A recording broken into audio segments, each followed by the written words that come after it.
Assalamualaikum warahmatullahi wabarakatuh. Perkenalkan, nama saya Rantiara Dewi dengan NIM 210704046.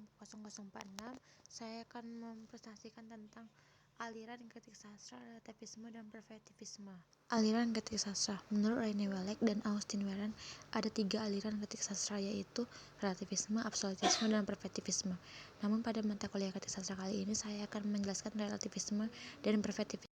Sastra merupakan kata serapan dari bahasa Sanskerta sastra, yang berarti teks yang mengandung instruksi atau pedoman. Dari kata sastra, yang berarti instruksi atau ajaran. Menurut Wellek, hakikatnya karya sastra adalah karya imajinatif yang memediakan bahasa dan mempunyai unsur estetik yang dominan.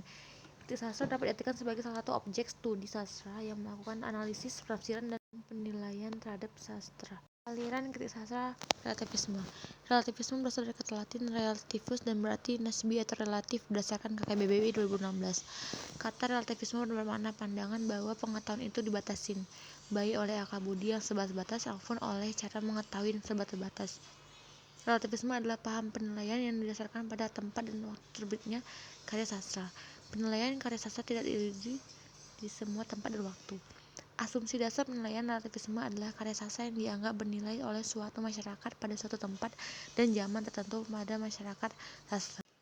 Penilaian relativisme memang mengandalkan transportabilitas suatu karya sastra dalam Padropo 2011. Paham relativisme yang menilai karya sastra hanya berdasarkan waktu terbitnya atau yang sudah tidak dikehendaki penilai karya sastra.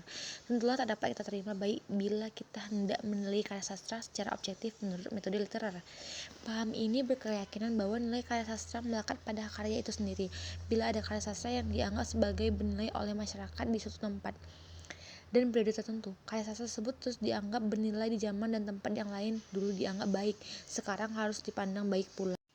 Nah, contoh penilaian relativisme dalam sastra Melayu, yakni hakikat si miskin dipandang memiliki nilai literal yang tinggi.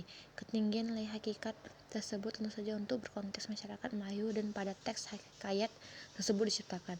Berdasarkan penilaian zaman sekarang, dapat dikatakan hikayat si miskin tidak bernilai literal tinggi. Bahkan mungkin menurut pandangan masyarakat Melayu sekarang atau masyarakat Eropa saat ini, hikayat si miskin dianggap tidak bernilai literal sama sekali.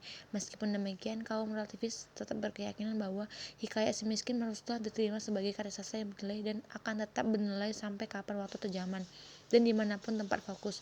Jadi penilaian relativisme yang diberlakukan pada suatu tempat dan zaman tertentu dianggap berlaku pada pula secara umum di segala tempat.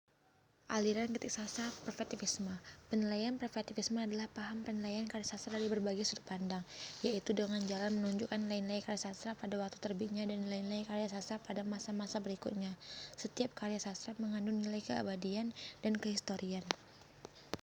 Penilaian perspektif mengakui adanya suatu karya sastra yang dapat dibandingkan sepanjang masa, berkembang, berubah, dan penuh kemungkinan yang lain.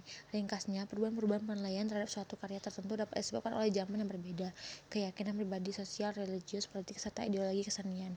Maka berdasarkan pernyataan tersebut, paham penilaian inilah yang cocok untuk dipilih dalam menilai karya sastra, karena penilaiannya berdasarkan pada hakikat fungsi sastra dengan menggunakan metode literer.